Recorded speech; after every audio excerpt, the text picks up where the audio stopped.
Cowboys legend says Jerry Jones is screwed over contract situations. The Dallas Cowboys are in some contract trouble right now. Their three best players are all entering the final years of their current contracts. Pro Bowl quarterback Dak Prescott, All-Pro wide receiver CeeDee Lamb, and All-Pro edge rusher Micah Parsons are all in search of a new deal from the team. Pro Football Hall of Fame defensive end and Cowboys legend Charles Haley recently joined up and Adams to chat about the issues that Jerry Jones is facing with the contract negotiations. He kept backloading everything, so now he's screwed. He's gambled a long time and now the time is up, Haley said. Jerry Jones is going to have to dig deep to find a way to keep each of these players. Prescott is coming off of the best season of his career. He set career highs in completions, 410, and touchdown passes, 36, which both also led the league. Lamb had his best season in 2023 after leading the league in receptions, 135, and putting up over 1,700 yards. Parsons had yet another outstanding defensive season by setting a career high in sacks, 14.0. If the Cowboys lose Prescott, the team would likely struggle to contend.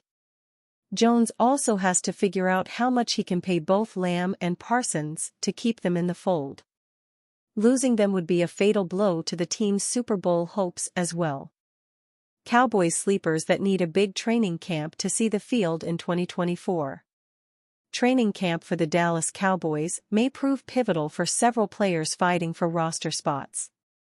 Even some that have a spot locked up could use camp as a way to show why they belong on the field starting Week 1 in September. This team still has plenty of talent, yet still has holes that need to be addressed before they head on the road to face the Cleveland Browns in Week 1. A few of these players might not sound like sleepers to you, but because of the need on the field, they very well could be as camp starts next week. Deuce Vaughn, Brandon Aubrey highlight rookie's effort in Week 17. Deuce Vaughn.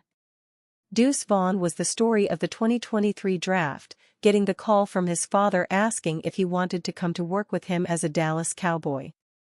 An explosive running back at Kansas State in college did not see the field nearly at all in 2023. With Tony Pollard gone and an aging Ezekiel Elliott and unproven backs, Vaughn has the best chance he is going to get. During his college years, Vaughn amassed 3,604 rushing yards on 651 carries, averaging 5.5 yards per carry, and scored 34 touchdowns. He also caught 116 passes for 1,280 yards and 9 touchdowns as a receiver. With a weak running back room and the possibility of Vaughn being used as a wide receiver, keep an eye on him at camp starts next week. Vaughn will either make the roster as a flex guy or be a tight roster cut. I still think Vaughn can bring a few sleeper traits to the football field. You don't put up that type of production at a Power 5 school because you can't play. Eric Scott, Jr. A name you probably haven't heard in a bit is Eric Scott Jr. The Cowboys drafted Scott Jr. in the 6th round of the 2023 NFL Draft. He did not receive any snaps in his rookie season, but he has one last chance to prove his worth on this roster. Dallas traded up to get him in the draft last year, so they like him enough.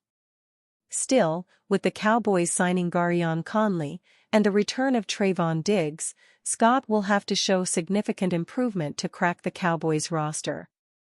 He is still worth a watch. With not resigning of Stephon Gilmore, this team will need depth there. It will come down to Scott and the others behind Diggs, Darren Bland, and Jordan Lewis. Training camp sleepers you should keep a close eye on too. Ryan Flournoy.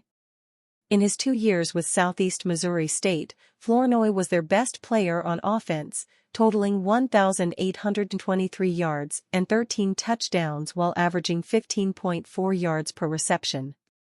Being 6 feet 1 inch, 220, he gets off the line of scrimmage quickly, and with how fast this offense plays, he could be a great low-key addition to it.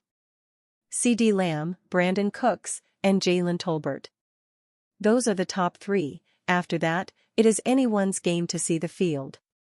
With the departure of Michael Gallup, Flournoy, Davante Turpin, and Jalen Brooks are the three who have the best shot at catching passes in 2024. Turpin might find himself doing a little bit of everything. He is a Swiss Army knife. These three sleepers could surprise us when camp starts next week. If they perform well enough, it should keep them on the roster at least for the time being.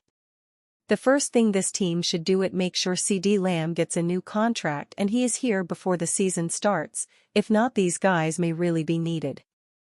Dallas Cowboys trade for unhappy Davante Adams of Las Vegas Raiders, proposed by media. Davante Adams is now in his second season with the Las Vegas Raiders, and he doesn't seem happy.